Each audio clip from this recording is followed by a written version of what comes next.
பகவத்கீதை 5வது அத்தியாயம் சந்நியாச யோகம்.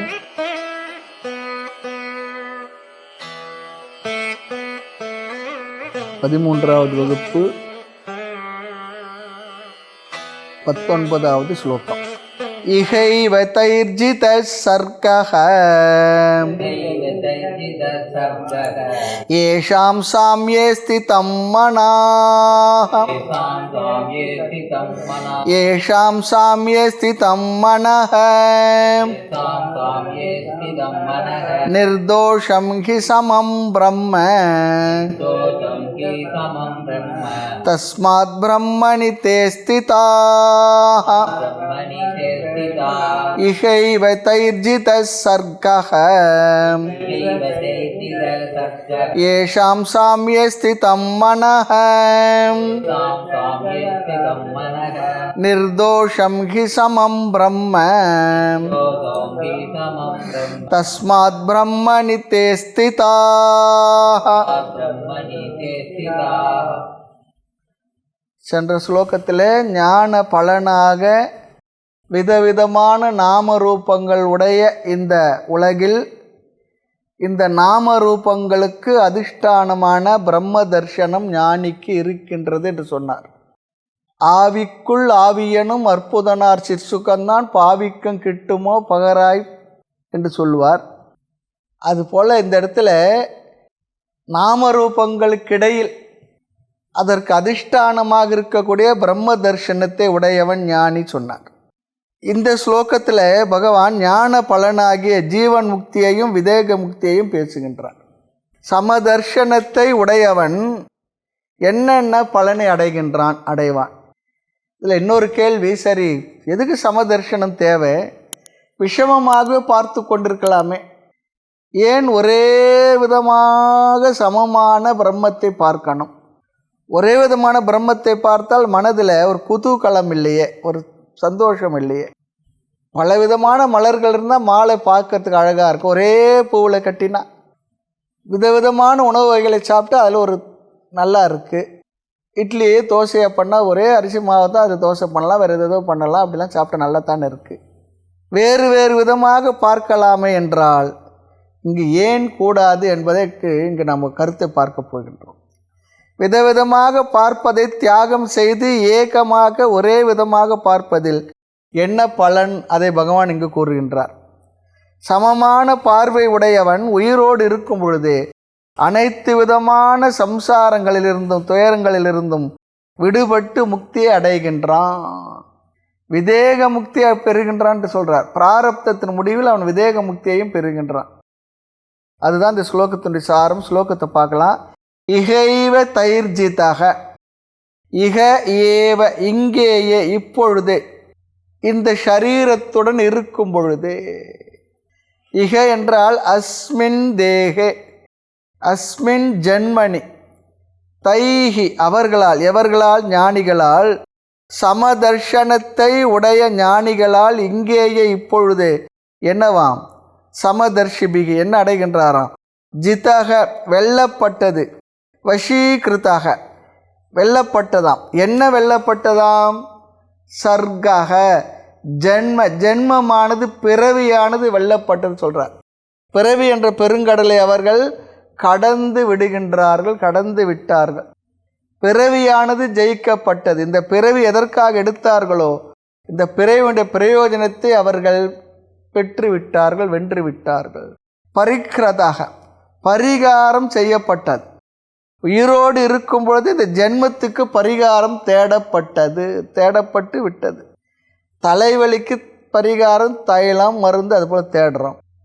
எத்தனையோ விவகாரங்களுக்கு நாம் பரிகாரத்தை தேடிக்கொண்டிருக்கின்றோம். இங்கே ஞானியானவன் இந்த பிறவிக்கு ஜென்மத்துக்கே பரிகாரம் தேடிட்டானா, லைஃப் டேக்ஸ் கட்டுறது போல். சமதர்ஷனத்தை அடைதல் ஜென்மத்துக்கு பரிகாரம் சொல்கிறார். எங்கும் எல்லா இடத்திலும் எப்பொழுதும் அந்த சமத்தையே பார்க்கின்ற பார்வையை அறிவை உடையவன் அதை அடைவதுதான் ஜென்மத்துக்கு பரிகாரம் என்கின்றார். ஆக எவர்களால் எதனால் ஜென்மத்துக்கு பரிக்கிருதம் அடையப்பட்டதோ, சமதர்ஷனத்தினால் அடையப்பட்டதோ, அடுத்த வரி பாருங்கோ, ஏஷாம் எவர்களுடைய கடைசி சொல் மனக என்று எடுக்கணும். மனக மனமானது. எவர்களுடைய மனமானது சமமான பாவனையில் சாமிய பிரம்மணி. பிரம்மணி என்றால் பிரம்மத்தினிடத்தில் சமபாவே பிரம்மணி சமமாகவே இருக்கும். பிரம்மத்தினிடம் ஸ்திதம் நிச்சயமாக நிற்குமோ. எவருடைய மனமானது சமபாவத்தில் இருக்குமோ அப்படி இருப்பதன் மூலமாக நிச்சயமாக அதிலேயே நிற்குமோ. அதான் ரொம்ப அழகாக சொல்கிறார். நிச்சயமாக நிற்குமோ அவர்களால் ஜென்மமானது பரிகாரம் செய்யப்பட்டு விட்டது. அவருடைய ஜென்மமானது இந்த பிறவியானது நிறைவை பெற்றுவிட்டது, பயனை அடைந்து விட்டது சொல்கிறார். இந்த பிறவிக்கு பரிகாரத்தை அவர் தேடிவிட்டார். பிறவி எதற்கு எடுத்தோமோ அதற்கு பரிகாரம் சமதர்ஷனம், பிரம்மத்தை அறிதல், அதிலே நிலைத்திருத்தல். இங்கு பகவான் ஒரு கருத்தை பேசுகின்றார். களிமண் விதவிதமான களிமண் இருக்குது, அதனால் செய்யப்பட்ட விதவிதமான பானை இருக்குது. வெறும் களிமண்ணை பார்த்தா பெருசாக சந்தோஷம் இல்லை. விதவிதமான பானைகளை அதில் உள்ள பொருள்களை செய்து அதில் வர்ணத்தையும் பூசிவிட்டால் பார்ப்பதற்கு சந்தோஷமாக இருக்குது. தங்கம் இருக்குது, மொத்தமாக இருந்தால் பெருசாக ஒன்றே அது நமக்கு பிடிக்கிறாப்போல தெரியல. அதை விதவிதமான நகையாக செய்து போட்டால் சந்தோஷமாக இருக்குது. ஆக ஒரே களிமண்ணால் ஒரே தங்கத்தினால் நகைகளும் பானைகளும் ஆகி இருந்தாலும் கூட நம்முடைய கவனத்தை அட்ராக்ட் பண்ணுறது நாம ரூபம்தான். நம்முடைய அட்ராக்ஷன் நாம ரூபத்தில் தான் இருக்கும். சில சமயம் புத்தியின் மூலமாக ஏகத்துவம் ஒன்று என்ற ஞானத்தை நாம் பெற்றிருந்தாலும் மனதில் நாம ரூபத்தை எடுக்க முடியாமல் இருக்கும். அல்லது புத்தியிலே ஒன்றுதான் ஏக்கம்தான் என்று புரிந்திருந்தாலும் மனதில் நாம ரூபத்தை விட முடியாமல் தவித்து கொண்டிருப்போம். அப்படியின்றி இவர்கள் மனதையும் பிரம்மத்தினிடத்தில் வைத்தவர்கள் சொல்கிறார். அதுதான் இங்கே முக்கியமான விஷயம். புத்தியில் அந்த ஞானம் இருந்தாலும் மனதில் சிலவற்றை விட முடியாமல் இருக்கும், நாம ரூபத்தை விட முடியாமல் இருக்கும். அப்படியின்றி இவர்கள் மனதையும் பிரம்மத்தில் வைத்தவர்கள்.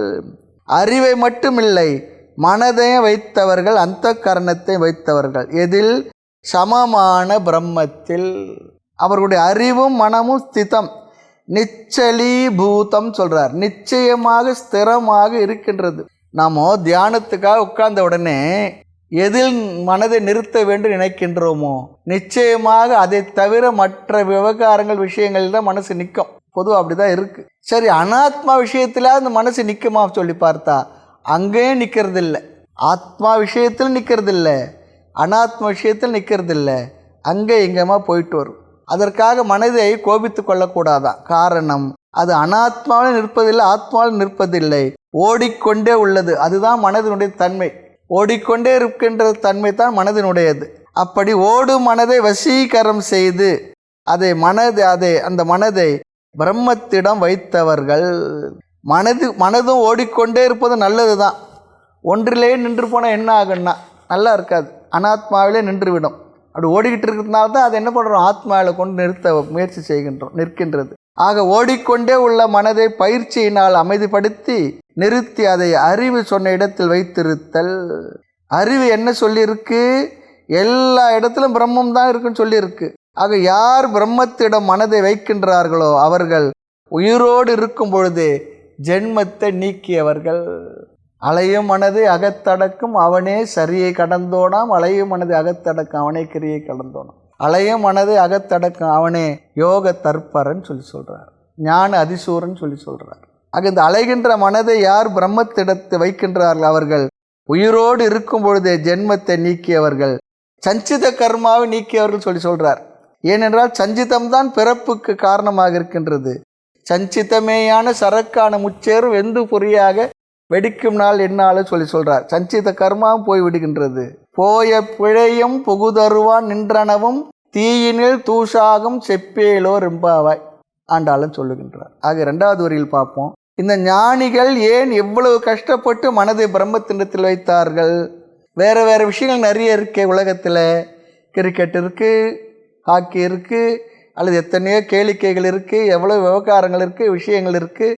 அதில் வைக்காமல் ஏன் மனதை பிரம்மத்தில் வைக்க வேண்டும் என்கின்றார்கள்? மனது சுபாவமாக எங்கு போகுமோ அதில் மனசு இருக்க வேண்டியது தானே. அதற்கு பதில் சொல்லுகின்றார் பகவான். பிரம்ம நிர்தோஷம். ஏன் பிரம்மத்தில் சமமான பிரம்மத்தில் மனதை வைக்கின்றார்கள் என்றால் நிர்தோஷம் ஹி சமம் பிரம்ம. பிரம்மத்திடம் ஏன் மனதை வைத்தார்கள் என்றால் அந்த ஒரு இடத்தில்தான் தோஷமில்லை, குற்றமில்லை, குறைகள் இல்லை. குற்றமில்லாதது, நிறைவானது, துக்கம் இல்லாதது, குறைவொன்றும் இல்லாத கோவிந்தன் உந்தனை பாடி பறை கொண்டு யாம் பெரும் சன்மானம் சொல்கிறா பாருங்க. அதனால் அங்குதான் மனதை வைக்க வேண்டும். ஏனென்றால் நிர்தோஷம், நிர்தோஷம் என்றால் நிர்துக்கம் சொல்கிறார், துக்கமே இல்லாதது. பிரம்ம ஆனந்த ஸ்வரூபம் அப்படின்னா என்ன? துக்கம் இல்லாத சொன்னா பிரம்மமானது ஆனந்த ஸ்வரூபம் என்று அர்த்தம். ஆனந்த ஸ்வரூபமாக பிரம்மம் இருக்கின்ற காரணத்தினால் பிரம்மத்திடம் மனதை வைத்தார்கள். குறைவிலா நிறைவாக இருப்பது. ஆரம்பத்தில் இது கடினமாகத்தான் இருக்கும். அப்படி மனதை இருத்தி வைத்து பழகுவது பிறகு சுலபமாக இயல்பாக மகிழ்வாக இருக்கும். எதற்கு மனதை பிரம்மத்தில் வைக்கணும்? எத்த அக்ரே விஷமிவ பரிணாமே அமிர்தோ உபமம். ஆரம்பத்தில் விஷத்தை போல பிறகு அமிர்தமாக இருப்பது சாத்விகமான சுகம்.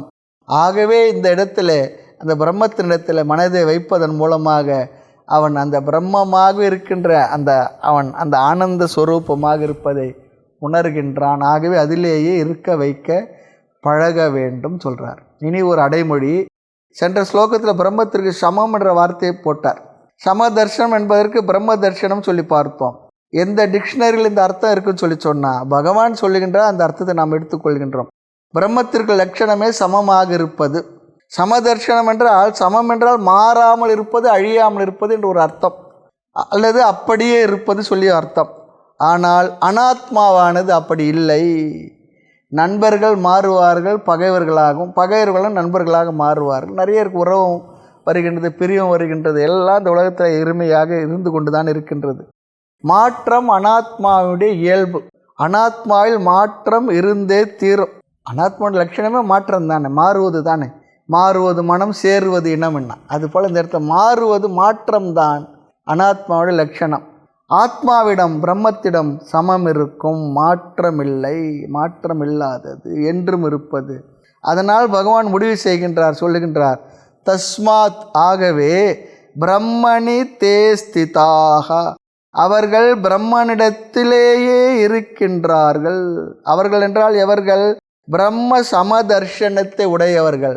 நாமரூபங்களுக்கிடையில் நாமரூபங்களுக்கு அதிஷ்டானமான சமமாக உள்ள அந்த பிரம்ம தர்ஷனத்தை உடையவர்கள் பிரம்மணி தே ஸ்திதாக, பிரம்மனிடத்திலே இருக்கின்றார்கள் சொல்லி சொல்கிறார். ஞானி தன்னை பிரம்மமாக புரிந்துள்ளதால், பார்ப்பதால் அனைத்தையும் சமமாக பார்க்கின்றான். அவர்கள் ஏன் பிரம்மத்தை நோக்கி போகின்றார்கள் என்றால், நிர்தோஷம் ஹி சமம் பிரம்ம. அங்கு குற்றங்களே இல்லை, குறைகளே இல்லை, தோஷமே இல்லை. வாழ்க்கையிலே எல்லா தோஷங்களையும் நீக்கி ஒரு பெரிய அளவுக்கு முயற்சி செய்து கல்யாணத்தை பண்ணியாச்சு. எல்லா தோஷமும் நீங்கள் கல்யாணத்தை பண்ண பிற்பாடு மீதி ஒரே ஒரு தோஷம் இருந்து தான். என்னது? சந்தோஷம். அதுவும் என்ன ஆச்சுன்னா ஆக நிர்தோஷம் சமம் பிரம்ம. அங்கே தோஷமே இல்லை. பலன் என்ன? ஜிதக சர்க்கக. அவர்களால் இந்த பிறவியானது ஜெயிக்கப்பட்டு விட்டது, வெல்லப்பட்டு விட்டது.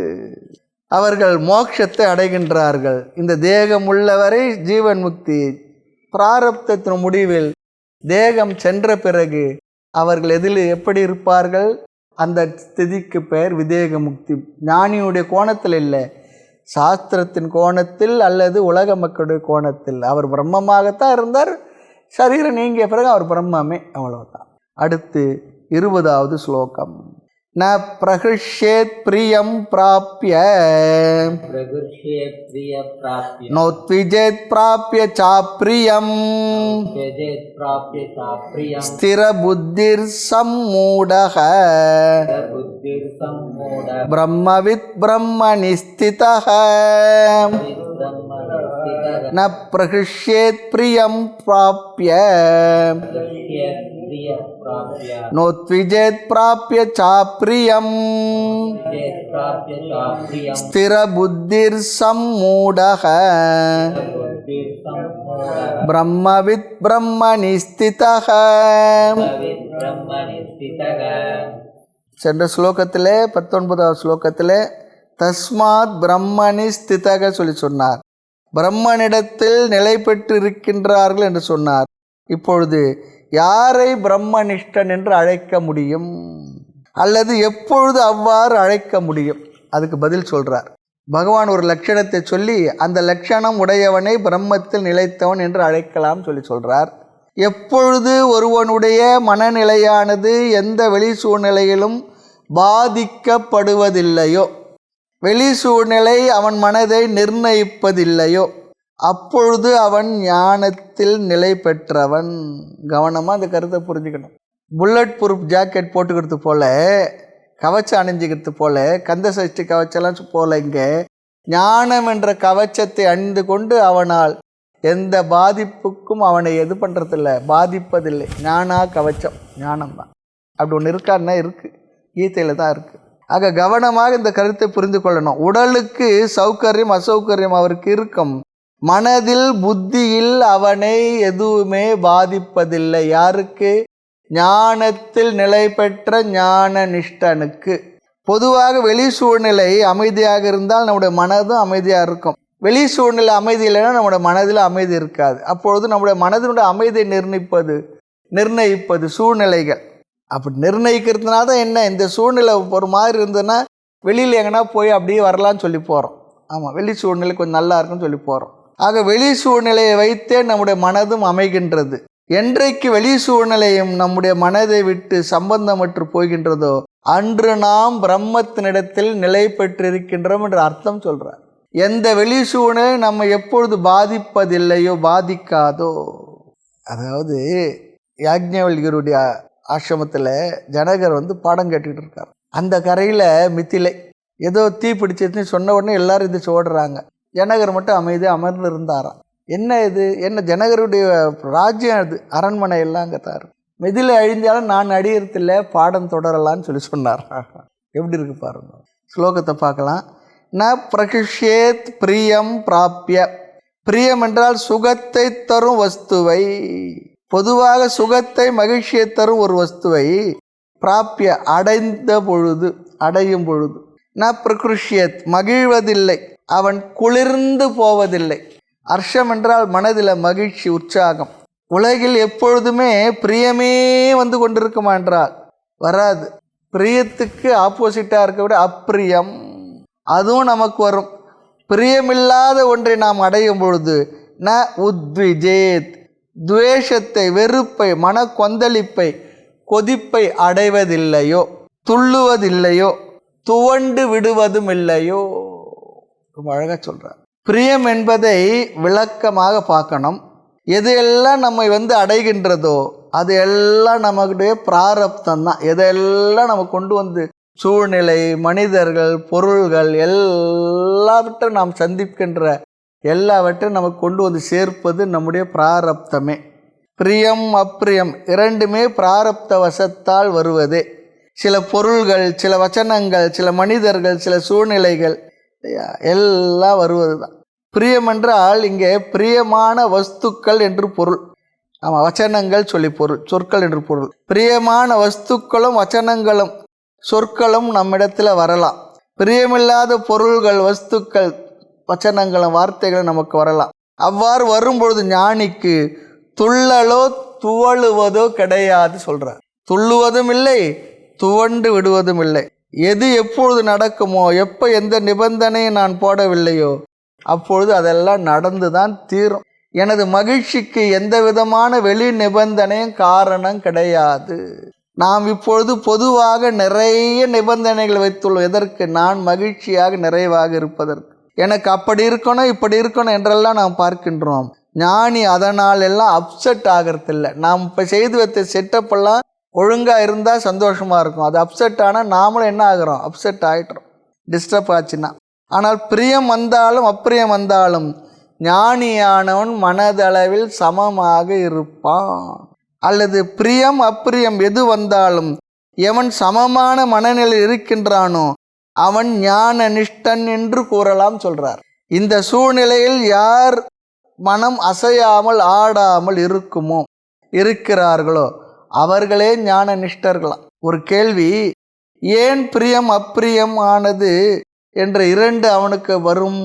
இல்லை, அவனுக்கு ஏன் பிரியம் அப்பிரியமானது அவனுக்கு இல்லை?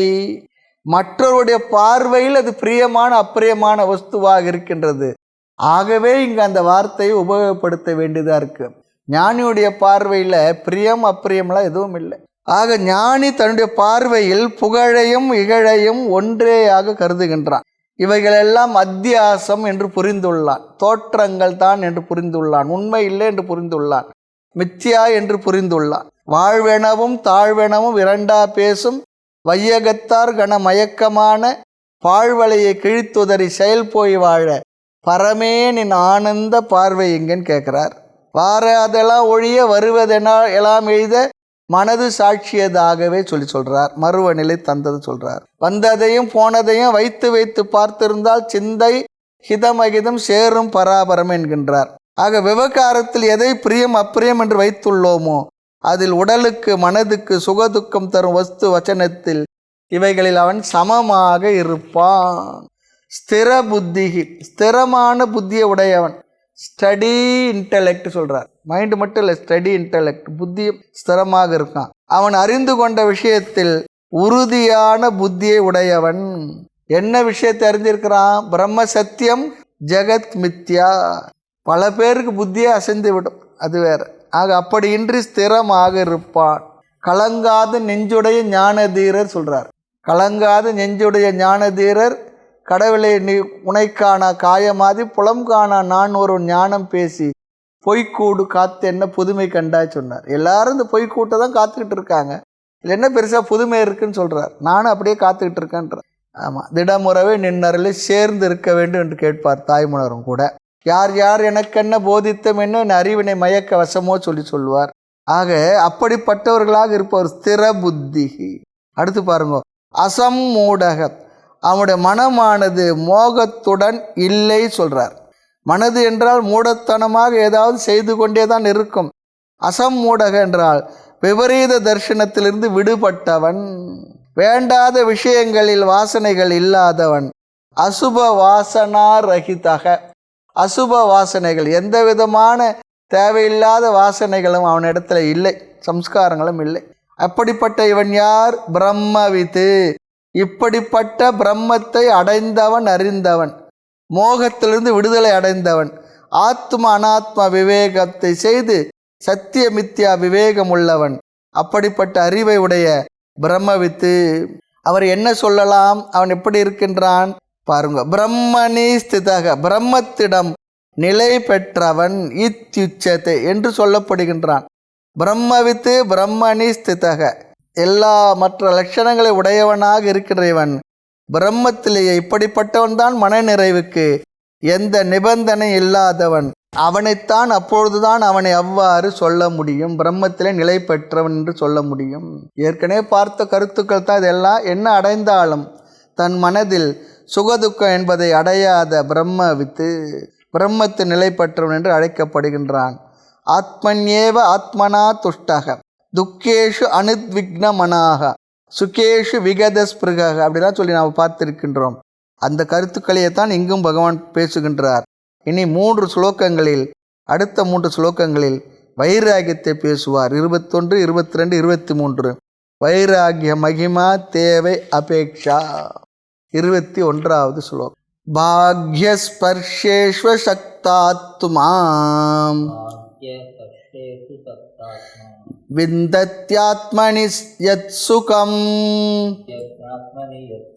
ச பிரம்ம யோக யுக்தாத்மா சுகமக்ஷயமஷ்ணுதே. பாக்யஸ்பர்ஷேஷ்வ சக்தாத்மா விந்தத்யாத்மனி யத் சுகம்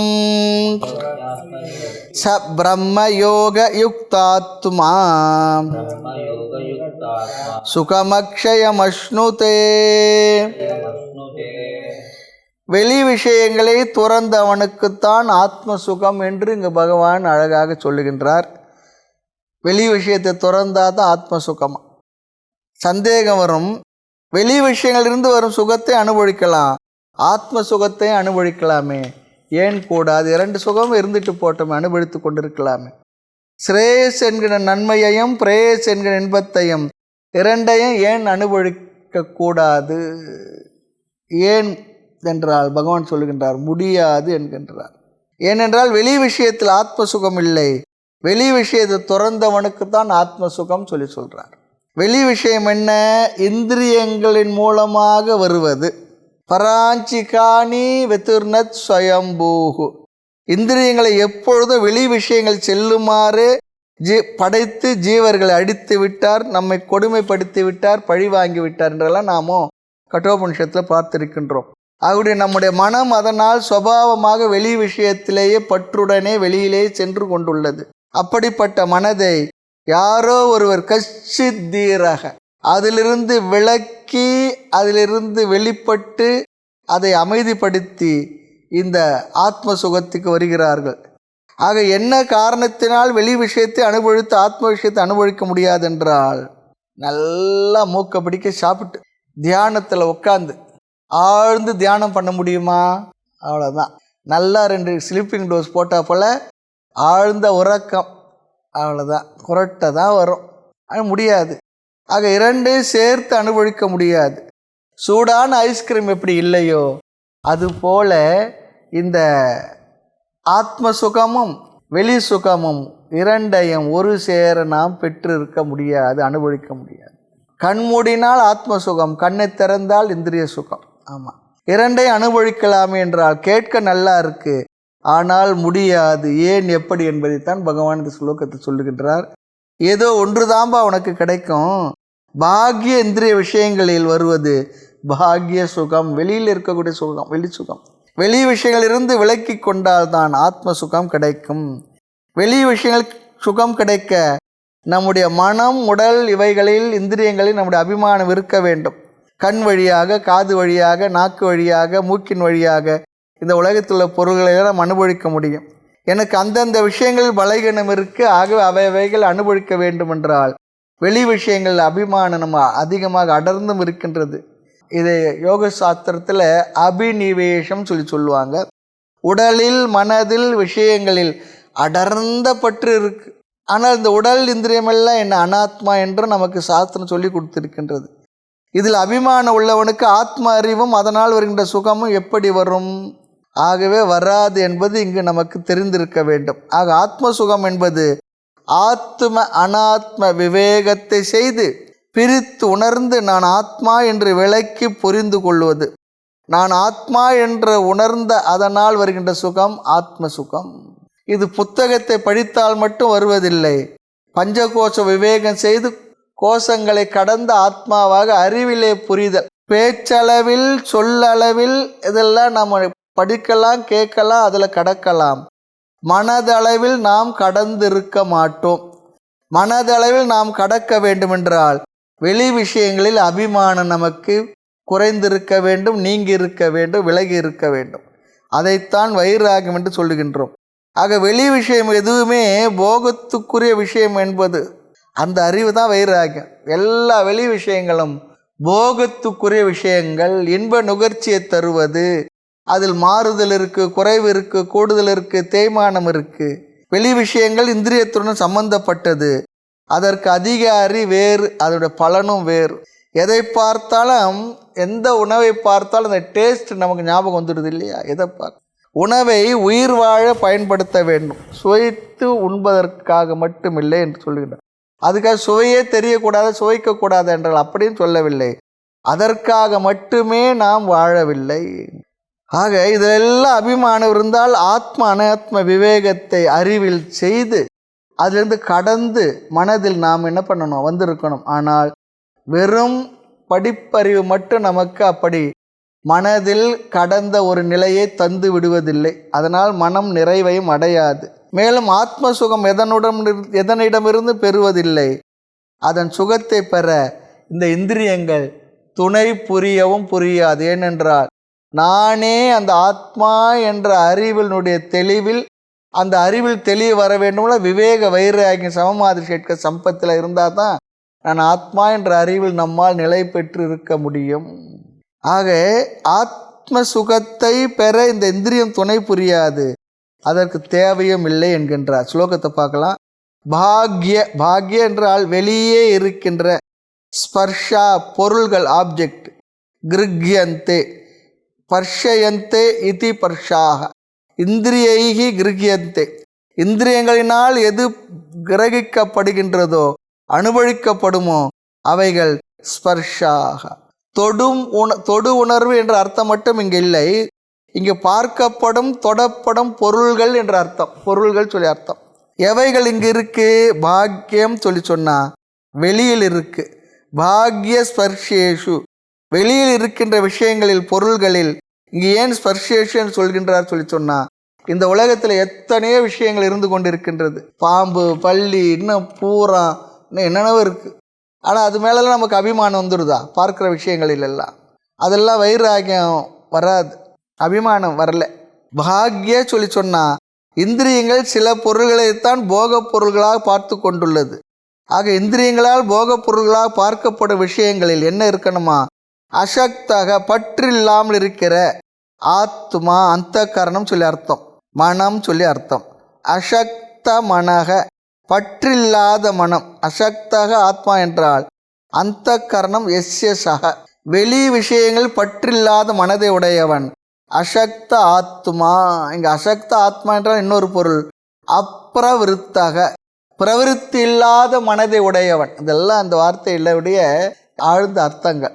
அப்பிரவிருத்தாக, பிரவிருத்தி இல்லாத மனதை உடையவன்.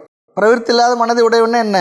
அவனுக்கு பற்று இல்லை, அதில் ஈடுபாடு இல்லை, அதனால் அதை நோக்கி செல்லுதலும் இல்லை. அவனுக்கு அதெல்லாம் விருப்பம் இல்லை, நாட்டமே இல்லை. பற்று இருந்ததுன்னா அந்த பொருளை என்ன பண்ணுவோம்? நினைப்போம், அதை நாடி செல்வோம். மற்றெனக்கோர் பற்றில்லை சொன்னது போல் இங்கே அதெல்லாம் நமக்கு பற்றே இல்லை. ஆசை உன்மீதல்லால் அருளறிய வேறும் ஒன்றில் பாசமையன் நின் கருணை பாங்கால் பராபரமே சொல்கிறார் தாய்மன்னர். பற்றும் பொருள் இருந்தால் சலிக்கும் சித்தம் அப்படின்னு சொல்கிறார். இவர்களுக்கு விவேகபூர்வமான வைராகியம் இருக்கின்ற காரணத்தினால் அந்த பொருள்களின் மீது பற்றில்லை. ஆகவே அந்த பொருள்களை அவர்கள் நாடி செல்வதும் இல்லை.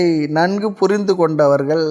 மாயா ஜெகமிளையல் மற்றெனக்கு ஒரு பற்றுமில்லை, நீயே நான் என்று நிற்பேன் பராபரம் அப்படின்னு தாய்மன்னர் பேசுகிறார். ஆக யாருடைய மனது பற்றில்லாமல் இருக்கின்றதோ இதன் பொருள் என்னவென்றால் யார் வைராகியத்துடன் இருக்கிறார்களோ என்று பொருள். யார் வைராகியத்துடன் இருக்கிறார்களோ. விட முடியவில்லை, விட முடிவதற்கு பெயர்தான் வைராகியம். விட முடியவில்லை, விட முடிவதற்கு பெயர்தான் வைராகியம். விவேக பலன்தான் வைராகியம். விவேகம் காய் என்றால் வைராகியம் பழம். விவேகமானது கடினம்தான், விவேகபூர்வமான வைராகியம் கடினமாகத்தான் இருக்கின்றது. ஆக இங்கே வைராகியம் என்றால் வெறுப்பு என்று அர்த்தமில்லை, அது அசக்தி, பற்றில்லாதிருத்தல். இப்படிப்பட்டவன் என்ன அடைகின்றான்? விந்தத்தி அடைகின்றான். எதை? எத் சுகம், எந்த ஒரு சுகம் ஆனந்த மனநிறைவு இருக்கின்றதோ அதை அவன் அடைகின்றான். தத்து விந்தத்தி என்று நம்ம சேர்த்துக்கணுமா? தன்னிடத்தில் நிறைவை அடைகின்றான். எது சுகம் ஆத்மனி விந்தத்தே தத்து சுகம் விந்தத்தி. எந்த சுகம் தன்னிடத்தில் இருக்கிறதோ அதை அடைகின்றான். தத்துவவாதி ஒருவர் சொல்லுகின்றார், நம்மிடத்தில் சுகத்தை காண்பது கடினம்தான். வெளி விஷயத்தில் சுகம் காண்பது பொதுவாக வெளி விஷயத்தில் சுகத்தை காண்பது இயலாது தான். நம்மிடத்தில் சுகத்தை காண்பது கடினமாகத்தான் இருக்குது. அப்போ என்ன பண்ணுறது? அப்போ சுகத்தை காண சாய்ஸ் நம்மிடத்தில் முயற்சி செய்தால், கடினத்தோடு முயற்சி செய்தால் நமக்கு அந்த ஆத்ம சுகத்தை நாம் புரிந்து கொள்ள முடியும் சொல்கிறார். ஆக பொதுவாக வெளி விஷயத்தை சுகம் இருக்கிற மாதிரி தெரியுதே சொல்லி சொன்னால் உண்மையில் அங்கு சுகம் இல்லை என்பது தான் உண்மை. ஆக முதலில் நம்மிடத்தில் சுகம் இருக்கின்றது, ஆத்ம சுகம் என்று நமக்கு தெரியணும். வெளியில் சுகம் இருப்பதை போல் தெரிகின்றதே என்பதுகின்ற சந்தேகமும் வரணும். அது நம்ம ஏமாற்றுகின்றது என்று தெரிய வேண்டும், அது தோற்ற மாத்திரம் என்று புரிய வேண்டும். பிறகு நம்மிடத்திலே உள்ள சுகத்தை நாம் அறிய வேண்டும், அறிதலினால் அடைய வேண்டும். அடுத்து ஒரு சந்தேகம், ஆத்மாவில் சுகம் இருக்கு, அதை அனுபவிக்க வேண்டும் என்றால் அனுபவிப்பது என்ற எண்ணம் வந்தாலே நான் வேறு ஆத்மா வேறு அப்படி ஒரு அர்த்தம் வந்துவிடும்.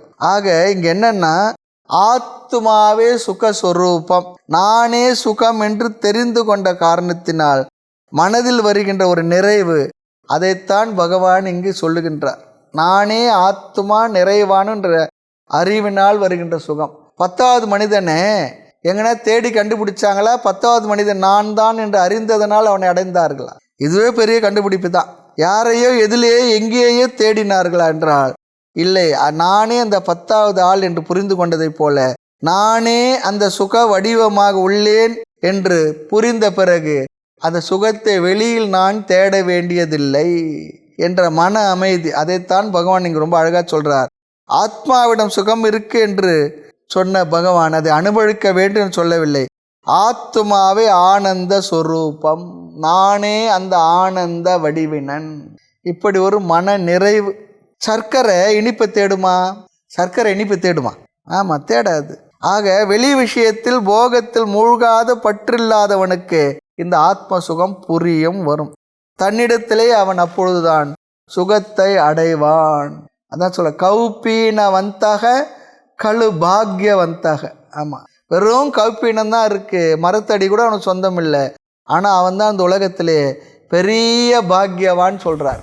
எதிலும் பற்றில்லாத மனதை உடையவன். எதிர்ச்சாலாப்ப சந்துஷ்டக, எது கிடைக்கிறத அது சாப்பிட்றான், எங்கே இடம் இருக்கா அங்கே படுத்து தூங்குறான். எப்படி இருக்கணும்? எதிலுமே அவனுக்கு எதையும் அவன் சார்ந்திராதவனாக இருந்து கொண்டிருக்கின்றான். எல்லாரும் எல்லா பொருள்களும் எதற்காக தேடுகின்றார்கள் என்றால் சுகத்துக்காகத்தான் தேடுகின்றார்கள். ஒரு மரத்தடியில் ஆனந்தமாக இருக்கின்றான். எப்படி? எத் சுகம் ஆத்மனி விந்ததே, தன்னிடத்திலேயே நிறைவு அடைந்தால் வேறு தேவையில்லை. இது எப்போ நடக்கும்? வெளி விஷயத்தை விவகாரங்களை விட்டாலே நடக்கும் சொல்கிறார். இங்கே ஒரு பெரிய ஒரு கேப் இருக்கான். முதலில் உள் விஷயத்தை பகவான் காட்டட்டும், பிறகு நான் வெளி விஷயத்தை விட்டுடுறோம் நாம் நினைக்கிறோம். பகவான் சொல்லுகின்றார், நீ முதல் வெளி விஷயத்தை விடு, உனக்குள் உள்ளதை நான் உனக்கு காட்டி தருகிறேன் என்கின்றாராம். ஆக வெளி விஷயத்தை சில நேரம் விட்டும் இருப்போம், உள் விஷயத்தை அடைந்தும் இருக்க மாட்டோம். அடைய ஆசை மட்டும் இருக்கும். அப்படியும் சில பேர் இருப்பாங்க. எவனோ ஒருத்த வந்தான், நான் அனாத்மான்னு சொல்லி என்னிடத்துல நின்று இதோட உறவு கொள்ளாத, அவங்க கூட இருக்காது, அவங்க ஃப்ரெண்டு இல்லைன்னு சொல்லிட்டான். நானும் அப்படி தான் இருந்தாலும் நான் அப்படி இருந்த ஒன்றை பெற்றவனும் அல்லேன் பெறாதவனும் அல்லேன்னு சொல்கிறார். எங்கள் முன்னாக அடர்ந்து அரசு பண்ணி என்ன கோட்டை கண்டா என்று மூட மனம் மிகவும் ஏச, ரொம்ப அழகாக சொல்கிறார். ஆமாம், ஒன்று அதனால் என்ன, ஒன்றை பெற்றவனும் அல்லேன் பெறாதவனும் அல்லேன். பெருக்க தவித்துளறிய பெண்ணீர்மை என்ன கண்ணீர் இறைக்க நான் பேய் போல் இருக்க உலகம் சுற்றி நகை செய்யவே அலைய விட்டாயெனில் உண்மையேன் என் செய்குவேன் தாய்மலர் பேசுகிறார். அது போல சில பேர் ஆயிடுவாங்க, பெற்றவனும் அல்லேன் பெறாதவனும் அல்லேன். ஆனால் அப்படி ஒரு ஏக்கம் தவிப்பு இருப்பதை தான் முமுட்சுத்துவம் என்று பெரியவர் சொல்லுகின்றார்கள். கனலில் இட்ட மெழுகாய் உலங்கர்கள் முறையோ சொல்கிறார். அப்படி ஒரு மனநிலை, உண்மை அறியாததனால். ஆக அப்படிப்பட்ட சாதக நிலை என்னவா? துக்கமேன்னு சொல்கிறார். எல்லா சாதகர்களும் இந்த நிலையை தாண்டித்தான் வந்திருப்பார்கள். திருச்சங்கு நிலையும் எல்லாருக்கும் ஒரு ஸ்டேஜில் ஏற்படத்தான் செய்யும். அது ஒரு சிறிய காலம்தான், கடந்து விடுவோம் சொல்கிறார். அடுத்து இரண்டாவது வரி பார்ப்போம். சக பிரம்ம யோக யுக்தாத்மா.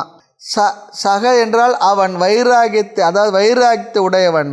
வெறும் வைராகியத்திலும் சுகம் வரும். ஒன்றை விட்டு விலகி, நம்ம பிரச்சனை பண்ணுற விஷயத்திலிருந்து விட்டு விலகி, அல்லது நமக்கு தேவையில்லை என்று விட்டு விலகி இருக்க வைராகிய சுகம் இருக்கின்றது. ஆமாம், அதை தைத்திரியம் அழகாக சொல்லும். பூமியில் சுகம் இருக்குது, அந்த சுகத்தை துறந்தால் 100 மடங்கு சுகம் அதிகமாகும்னு சொல்லியும் ஒரு பிரம்மானந்த வள்ளியில் ரொம்ப அழகாக ஆனந்த அளவீடுகள் ரொம்ப அழகாக சொல்லி இருக்கின்றது. ஆக பொருள்களை அனுபவிப்பதில் அதை விட்டு விலகுவதால் வருகின்ற சுகம் 100 மடங்கு சொல்லும். இது ஒரு ரகசியம்தான். தியாகம் செய்வதால் வரும் சுகம் அதை அனுபவித்தால் ஒரு சுகத்தை விட அதிகம். அதனால தான் எல்லாவற்றையும் விட்டு இங்கே வந்ததுக்கு காரணம், இப்படி இருப்பதற்கு காரணம், ஞானிகள் அதை தேடியதற்கு காரணம் புத்தி இல்லாமல் இல்லை, புத்திசாலித்தனத்தினால்தான். வைராகியம் உள்ளவனே அதிகமான புத்திசாலின்னு சொல்கிறார். ஆக விலகிய சுகமே, அந்த பொருள்களிலிருந்து, விஷயங்களிலிருந்து, விவகாரங்களிலிருந்து, வெளியிலிருந்து விலகிய சுகமே ஒரு குவாலிஃபிகேஷனாக எதற்கு? பிரம்ம ஞானத்தை, ஆத்ம ஞானத்தை அடைய. பிறகு பிரம்ம ஞானத்தினால் முழு சுகத்தையும் அவன் அடைகின்றான். தாரதமியம் இல்லாத சுகம், டிவிஷன்லெஸ், கிரடேஷன் இல்லாதது, கூட குறைதல் இல்லாத ஒரு பெரிய ஆனந்தத்தை அவன் அடைகின்றான். அதான் சொல்றார் பிரம்ம யோகம். அதைத்தான் பிரம்ம யோகம் சொல்றார். பிரம்மத்தை மட்டும் பார்த்தால் பிரம்ம யோகம். கர்ம யோகம், ஞான யோகம் கேட்டிருப்போம். இங்கே பிரம்ம யோகம் சொல்றார். பக்தி யோகம் போல இங்கே பகவான் சொல்லுகின்றார் பிரம்ம யோகம். பிரம்ம யோகம் என்றால் உலகத்தை பார்க்கும் பொழுது பரம்பொருளை மட்டும் பார்த்தல் பிரம்ம யோகம். உலகத்தையே பார்க்கிறான், அதை பரம்பொருளாகவே அவன் உணர்ந்துள்ளான், பார்க்கின்றான். அதை தான் பிரம்ம யோகம் சொல்றார். பிரம்ம மாத்திர தர்சனம் பிரம்ம யோகம். ஆக அஞ்ஞானத்தால் பிரம்மத்தை தவிர மீதியை பார்த்து கொண்டுள்ளான்.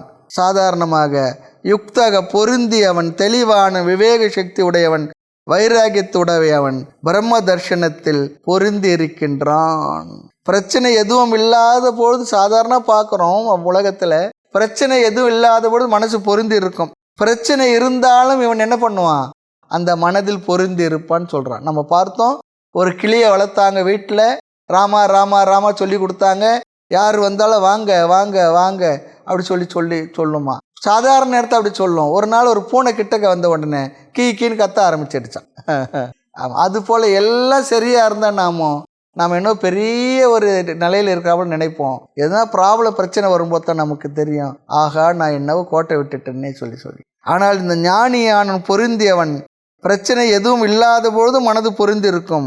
பிரச்சனை இருந்தால் அப்பொழுதும் பொருந்தி இருந்தால் அதுதான் யுக்தாக. எந்த நிலையிலும் பிரம்ம யோகத்தில் பொருந்தியவன், எந்த நிலையிலும். ஆமாம், யார் யார் எனக்கண்ண வந்து போதித்தும் என்ன என் அறிவினை மயக்க வசமோ. ஆத்மா என்றால் இங்கே அப்படிப்பட்ட மனதை உடையவன், இப்படிப்பட்ட மனநிலை உள்ளவன், எந்த நிலையிலும் எல்லா சூழ்நிலையிலும் தான் புரிந்து கொண்ட விஷயத்தில் அசையாமல் அறிவாகி பொருந்தி நிற்பவன். ஒரு சூப்பி ஞானி இருந்தாராம். அவர் நானும் கடவுளும் ஒன்றுன்னு சொன்னாராம். அவர்களுடைய மதத்தைப்படி கடவுளும் அவனும் ஒன்றும் சொல்ல முடியாது, மத விரோதம். அதற்காக என்ன பண்ணாங்களா, அவரை கண் கை கால்கள்லாம் தனித்தனியாக வெட்டி எடுத்தாங்களாம். இப்போவும் சொல்லு நீயும் கடவுளும் ஒன்றானான். ஆமான்னு சொன்னாராம். ஆமான்னு சொன்னாராம். இருக்கிறது உண்மை அதுதானே. அப்படி இருக்கக்கூடிய அந்த அசையாத அவன் கலங்காத நெஞ்சுடைய ஞான தீரர், கடவுளை உனைக்கான காயமாதி புலம் காண நான் ஒரு ஞானம் பேசி பொய்க்கூடு காத்து என்ன புதுமை கண்டா என்றார். ஆக அக்ஷயம் அஷ்ணுதே, அழிவில்லாத பூர்ணமான சுகத்தை இன்ஃபினிட் அவன் அடைகின்றான். அப்படின்னா என்ன, மோட்சத்தை அவன் அடைகின்றான். நாம் மோட்சம் என்பதை அடைய பெரிய பயணத்தை நாம் தொடங்கியுள்ளோன்னு சொல்கிறாருங்க ஒரு உரையாசிரியர். மோட்சம் என்பதை அடைவதற்காக ஒரு பெரிய பயணத்தை தொடங்கியுள்ளோம். அந்த பயணத்தின் கடைசியில் அடைவது எதை என்றால், யாரை என்றால், அவனையே தன்னையே தான், என்னையே எனக்களித்த நின்னையான நினைவனே. இமயமலை சென்று அங்கே போய் கண்ணை மூடி உட்காடுறாங்க சில பேர், பல பேர். தேனியிலே மதுரையிலே இருக்கிற இடத்துலே கண்ணை மூடி உட்கார்ந்தாலும் என்ன, நமக்கு அதே தான் இருக்கணும்னு சொல்கிறார். அப்படி இருந்தால் சரி. எப்பொழுது எங்கே ஓடினாலும் நான் தான். ஆக முதலிலே சுற்றி வருதெல்லாம் சரிதான், பின்னர் இவ்வளவு தானா என்று புரிந்து விலகி இருத்தல். ஆக அவர்கள் ஆத்மாவை அடைகிறார்கள். யாருக்கு வைராகம் இருக்கின்றதோ அவர்களினால்தான் தன்னிடமுள்ள முழு சுகத்தை அவர்கள் அடைய முடியும். பிரம்ம ஞானத்தில் நிலை பெற்றவர்கள் அந்த சுகத்தை, மனநிறைவை, மோட்சத்தை அடைகின்றார்கள். அடுத்து 22வது ஸ்லோகம். ஏஹி சம்ஸ்பர்ஷஜா போகாஹ துக்கயோனய ஏவதே ஆத்யந்தவந்த கௌந்தேய நதேஷு ரமதே புதஹ ஏஹி சம்ஸ்பர்ஷஜா போகாஹ துக்கயோனய ஏவதே ஆத்யந்தவந்த கௌந்தேய நதேஷு ரமதே புதஹ. சரி, வைராகியத்தை அடைவதற்கு வெளி விஷய சுகத்தின் தோஷத்தை பகவான் எப்படியெல்லாம் அது குறைவுடையது என்பதை இந்த ஸ்லோகத்தை பகவான் அழகாக சொல்கிறார். விஷய சுகத்தின் தன்மைகளை கூறுகின்றார். அவைகள் அனுபவித்தால் அது நம்மை எங்கு கொண்டு சென்று விடும் என்பதை இங்கு ரொம்ப அழகாக பேசுகின்றார். அதனால் நாம் வைராகியத்திற்குள் செல்ல வேண்டும் என்பதை நமக்கு அறிவுறுத்துகின்றார். வைராகியம் வேண்டுமென்று எப்பொழுதெல்லாம் எண்ணம் வருகின்றதோ அப்பொழுதெல்லாம் அந்த ஸ்லோகத்தை கொஞ்சம் மனசில் அசை போடணும். அந்த அர்த்தத்தை நாம் மனதில் யோசிக்க வேண்டும், சிந்திக்க வேண்டும். இந்திரியங்கள் அனைத்தின் மூலமாக நம்ம பார்த்தும் கேட்டும் சுவைத்தும் ருசித்தும் இன்பத்தை அனுபவிக்கின்றோம். அவைகளெல்லாம் அதிகமான நாட்டம் நமக்கு வரும் பொழுது இந்த கருத்தை நாம் நினைத்தால் அது நம்மை காக்கும் என்கின்றார். நம்முடைய மனது வெளி விஷயத்தில் இருந்தால் அதன் தன்மை சொரூபம் எப்படி என்னவென்று சொல்லுகின்றார். இங்கே பகவான் சொல்லுகின்றார் 2 தோஷங்கள். முதல் தோஷம், முதல் குறை க்ஷணிகத்துவம். எந்த ஒரு சுகமும் ஒரு க்ஷணம்தான் சொல்கிறார் இருக்கும், பின்னர் இருக்காது. ரசகுல்லா, ஜிலேபி, மைசூர் பாக்கு என்ன சாப்பிட்டாலும் கூட எவ்வளவு நேரம், கொஞ்ச நேரம்தான். அதன் பிற்பாடு அது உடலில் சென்று செய்கின்ற செயல்கள் இருக்க துக்கம்தான். பின்னர் சாப்பிடணும், மறுபடியும் சுகம், மறுபடியும் அவஸ்தை, இப்படி தான் இருக்கு. ஆக இரண்டாவது அது பார்த்தா கணிகத்துவம் தான். ரெண்டாவது ஒரு கருத்து சொல்கிறார், அது சுகமாக இருக்காது, துக்கம்தான் வரும். என்ன சுவையானதான உணவாக இருந்தாலும் கூட அதிகமாக சாப்பிட்டால் துக்கமே என்கின்றார். உண்மைதானே? எவ்வளோ நல்ல உணவாக இருந்தாலும் எவ்வளவுதான் சாப்பிட முடியும்? அளவுக்கு அதிகமாக சாப்பிட்டால் துக்கம்தான். குறைவாக சாப்பிட்டால் பசி இருக்கும், அப்பொழுதும் துக்கம். அதிகமாக சாப்பிட்டால் அப்பொழுதும் துக்கம்.